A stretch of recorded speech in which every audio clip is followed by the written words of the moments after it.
So with the Phoenician Scheme now in theaters, it's time for a Wes Anderson ranking video. Hey guys, it's Brian. Welcome to the awards contender. The last 3 weeks, I have rewatched every Wes Anderson movie from Bottle Rocket to Asteroid City. I just saw the Phoenician Scheme, so now it's time to rank all 12 of the Wes Anderson movies. Spoiler alert, you're probably gonna get mad. During this video, you're probably gonna be like, Brian, how dare you? But you know what? Here we go. Number 12, The French Dispatch. So upon this rewatch, this was the hardest one for me to get through. I didn't like it when it came out in 2021, but it had been a few years, and I remember really liking the cast and the cinematography, the production design.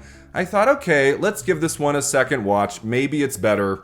But no, man, I was like, I'm like, I don't even want to finish watching this. That's how bored I was during The French Dispatch. Again, it looks beautiful, but it's just, there's so much going on in that one. There's so many characters. It's like stories within a story bouncing around. I'm just like, this one for me is when Wes Anderson starts to become a parody of himself. It feels like he doesn't have a full grasp on the content, on the storytelling. He's just throwing a ton of stuff at us and hoping it all sticks, but not much of it does. When you reach the end of The French Dispatch, you don't take much away from the experience other than seeing a lot of really talented actors do their thing, I guess. But it's just way too overpacked. I do not like this movie. I don't want to ever watch it again. The French Dispatch, as of this moment, is Wes Anderson's worst movie. Number 11, The Life Aquatic with Steve Zissou. Okay, so here's where you're going to start hating me, probably because I know there's a lot of love for this movie, and when it came out in 2004, having been a huge fan of the Royal Tenenbaums, I was very excited for The Life Aquatic. It's got an extraordinary cast. I mean, it's shot for many, many months, and coming off of Lost in Translation with Bill Murray, one of my favorite movies of all time, I thought I was going to love The Life Aquatic, and I didn't much care for it at the time. I had not seen this movie for over 20 years. And so I was like, okay, this is going to be the Wes Anderson film on this rewatch. I'm going to love way more than I did back in college. But such was not the case. Just like The French Dispatch, it was a struggle for me to get to the end of this movie. I don't really understand what it is. The cast is strong. I mean, some of the relationships in the movie I don't love, like Bill Murray and Anjelica Huston, don't really work well together. Some people have very little to do in it, like Jeff Goldblum, I would say. Cate Blanchett seems to be on her own, like, planet in this movie, like, doing something that's interesting, but it doesn't really connect to all of the other characters and the story and stuff. I think when it comes to The Life Aquatic, Wes Anderson is just so in love with the material and all of its quirks. It never becomes a story that engages me in any way. And it's long, man. This is one of Wes Anderson's longest films, and you feel the length, I believe. I think by like the last half hour, it's just like, okay, let's wrap this up, man. It goes on for frickin' ever. I do not understand the love for The Life Aquatic. I don't. I mean, like on a visual level, of course, it's Wes Anderson. It looks great, you know, and the cast is good and everything, but the story just isn't there. It doesn't engage me at all on an emotional level, and so yeah, I have this ranked very near the bottom. Sorry. Number 10, Asteroid City. So as I talked about in my review a couple years ago here for Asteroid City, there's like half of a great film here. There's half of a movie that works beautifully. Basically everything in Asteroid City with the color cinematography, I think is pretty solid. Not everything is amazing, as always. It's a little bit too overpacked with characters. You know, you're just bouncing around to so many people in that one. It's like, okay, we get it, Wes Anderson. Like, you can get a huge ensemble of actors in every film you make. But I really love the sense of place in Asteroid City, that small desert town. And that crater, like all of it's really interesting. I like the science fiction element. And a performance I really like in Asteroid City upon my rewatch was Jason Schwartzman. Like he's excellent in that. The character he creates, grieving his wife and having to explain everything to his kids. But Wes Anderson, I think, steps on his own foot by adding that extra element in the film, the black and white segments with the actors, oftentimes like the same actors playing different characters. I admire the ambition. I like what he's trying to do. It just doesn't fit in very well with the other story.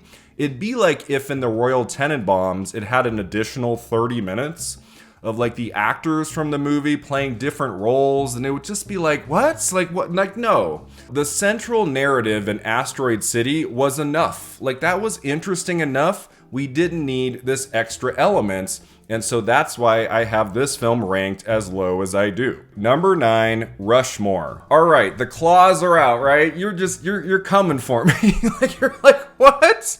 Rushmore is easily the best one. I know, just like The Life Aquatic, many people love Rushmore. I have never been one of those people. I think Rushmore is overrated. I have tried to watch this goddamn movie like 7 times throughout the years. I have a couple friends, it's like one of their favorite films of all time, and I did the rewatch a couple weeks ago thinking, okay, come on, like Brian, we're gonna like it this time. We're gonna really like this one.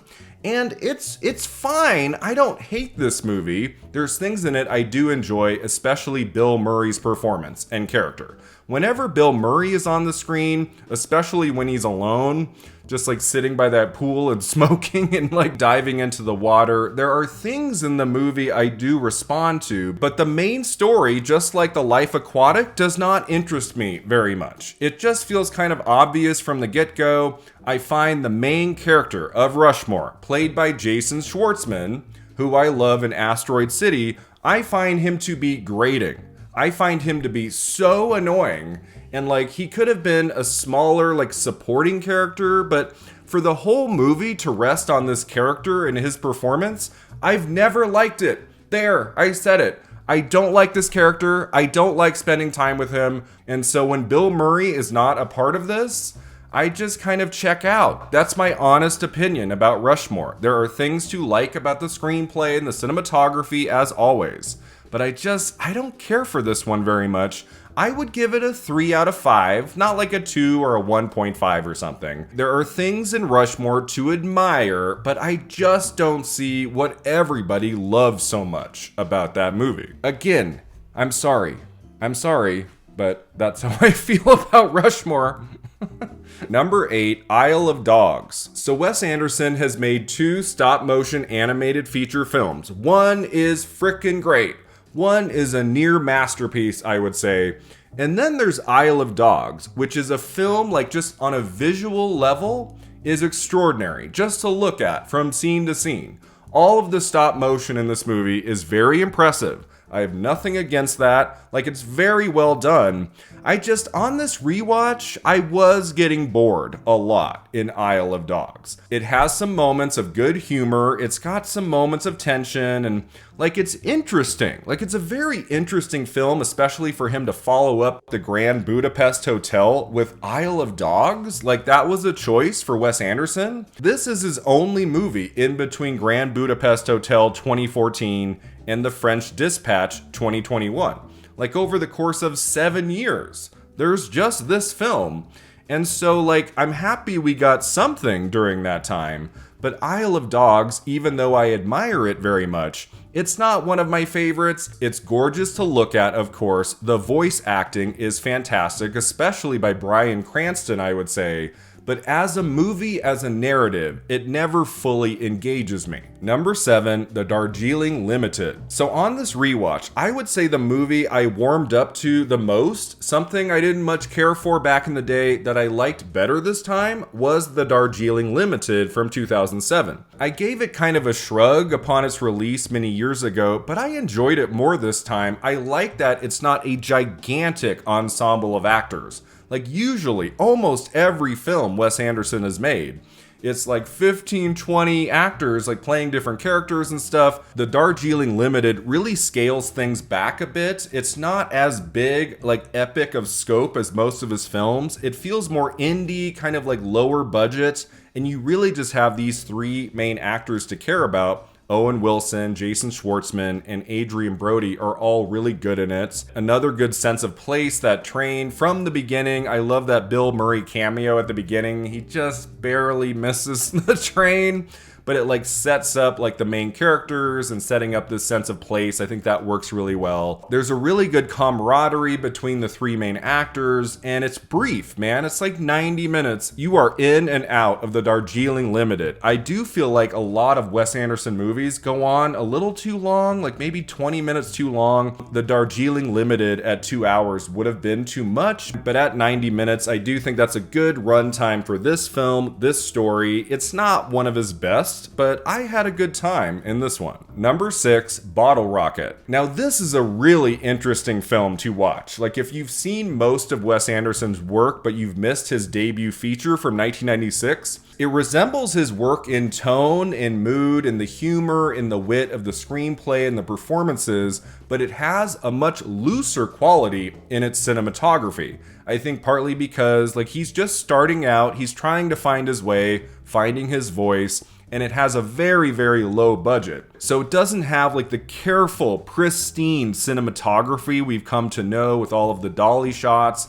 Like it has some of that here and there, but for the most part, Bottle Rocket is shot just kind of like your typical 90s indie comedy. You've got Owen and Luke Wilson doing great work in that. James Caan shows up for a few minutes, is very funny. The first half, I would say, is much better than the second. Like the first hour of the film, I really love. It's really, really good for a while. It starts to lose steam in the final act, I would say. But Bottle Rocket is a pretty fantastic feature film debut from Wes Anderson. It bombed at the box office, nobody showed up for Bottle Rocket, so that could have been the end for Anderson. You know, like he made his movie, it didn't do well, he goes and does other things. Thank God he did Rushmore and then Royal Tenenbaums, and then was on his way as a movie director. Bottle Rocket is great. I really like that one. I feel like it's the one most people probably have missed in Wes Anderson's filmography. If you're not like actively seeking out the first movie, you might miss Bottle Rocket. If you're a Wes Anderson fan and somehow you've missed the feature film debut, check it out. Number 5, The Phoenician Scheme. So I just put up my review a few hours ago. You can go watch that if you want my full review.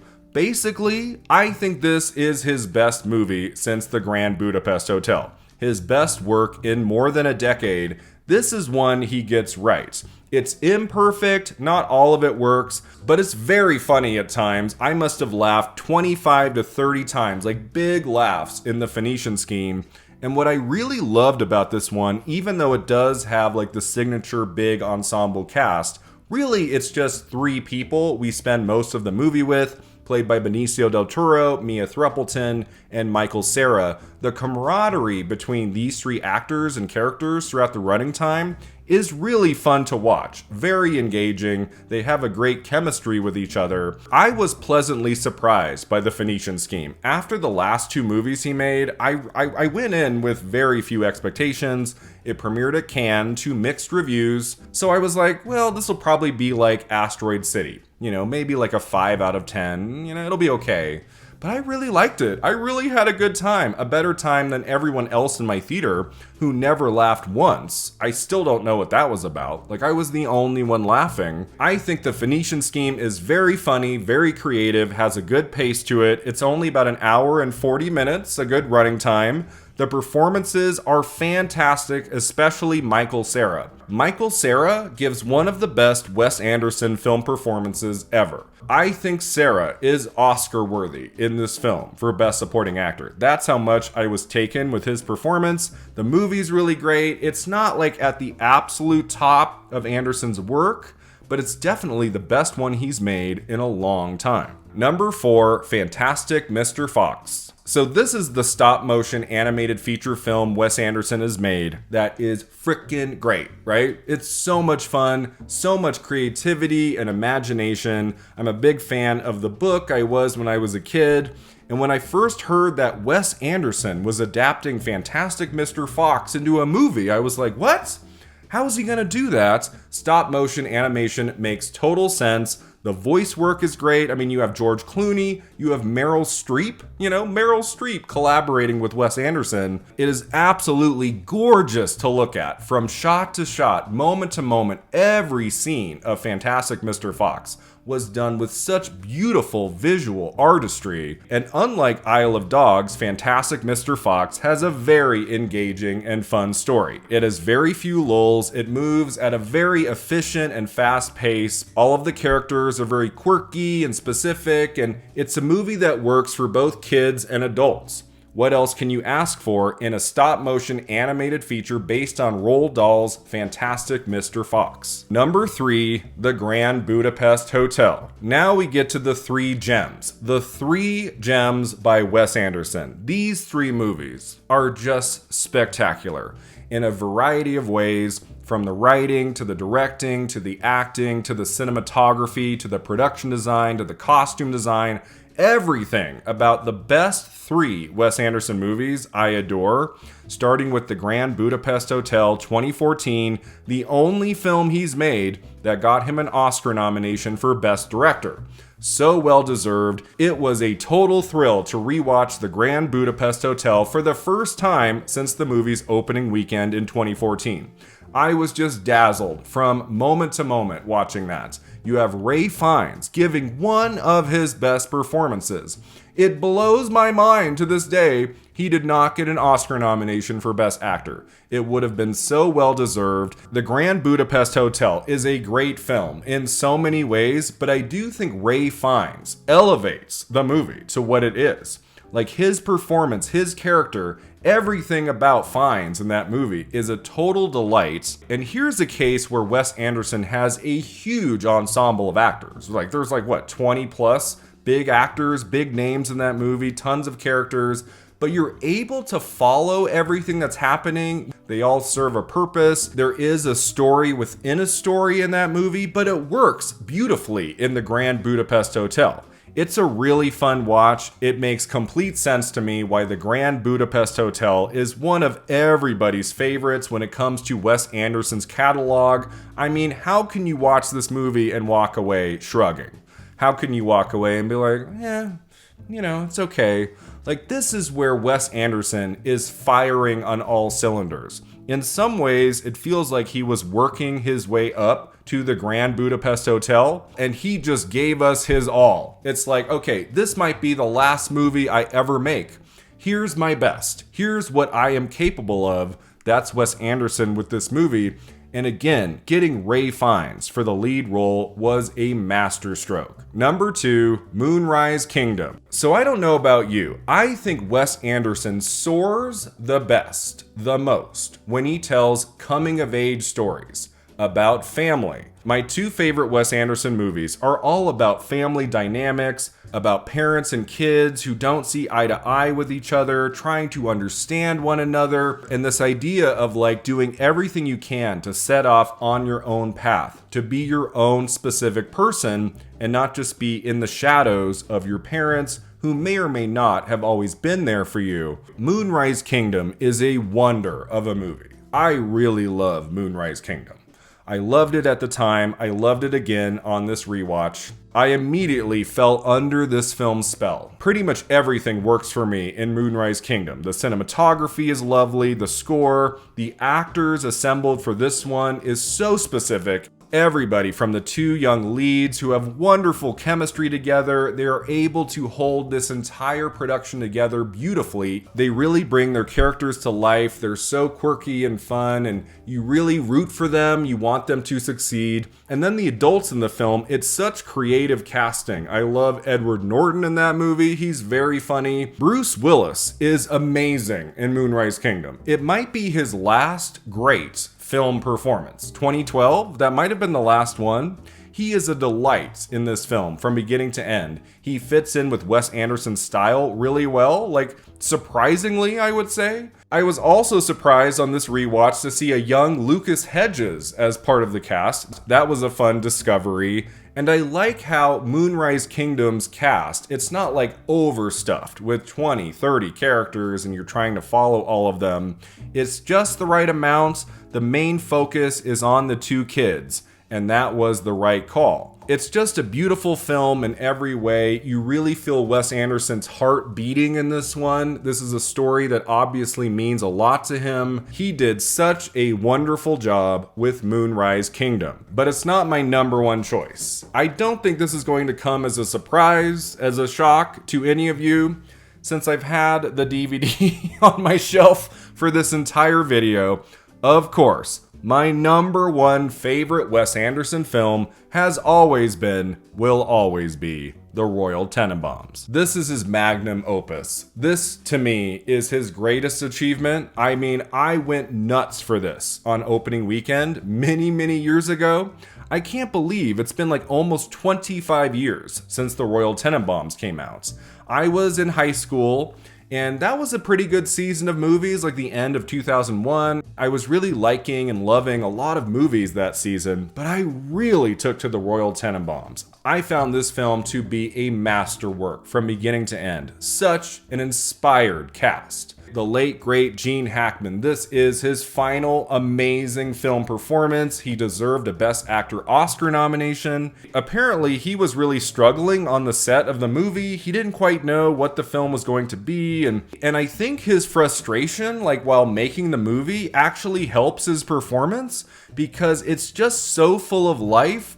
It's funny, it's dramatic. Even though he's an asshole most of the time, you really do come to care for Royal, and I just think this is one of Hackman's finest performances ever. I love his chemistry with Angelica Houston. They have a wonderful back and forth. That moment on the sidewalk, it never fails to make me cry laughing. I love that scene. It's one of my favorite scenes in the entire film. And then you have Ben Stiller doing some of his best acting work. Gwyneth Paltrow is lovely in this, so wonderfully downbeat and cold, but also with a sense of hope, I would say. You have Luke Wilson, Owen Wilson, Danny Glover. I mean, the cast assembled for The Royal Tenenbaums is amazing, and they all have things to do. There is a purpose behind every character in this film. It's so beautiful to look at. I love the cinematography, the production design, the costume design. I mean, this movie must have inspired a boatload of Halloween costumes throughout the years, right? The score, the soundtrack, I love with a capital L. And then you have that very funny and emotional and relatable story. This family that over time has kind of disassembled and they're broken in many ways in their relationships, and Royal coming back into the fold saying he's dying, how that brings everyone together, even though it's a lie. It's so charming, it's so witty, it's so emotional at times. I adore that long tracking shot near the end, where we see basically every major character in the movie. It goes on for like 3 or 4 minutes, and it ends with Ben Stiller crying and Gene Hackman holding him, and it's just a beautiful film. This is Wes Anderson's masterpiece. He is never going to make a movie I love more than The Royal Tenenbaums, and that's okay. Many directors never make a masterpiece. They never make that film where their visual aesthetics and trademark really come together for the right story. I do think this is the Wes Anderson movie where the look he's so well known for today matches with the right cast, the right narrative. The Royal Tenenbaums is perfection. I love this movie with my full heart.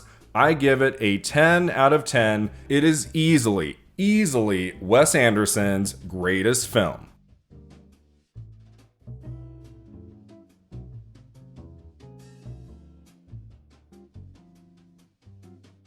Thanks so much for watching and subscribing, and let me know in the comments below, how would you rank Wes Anderson's 12 motion pictures, and I'll see you next time at the Awards Contender.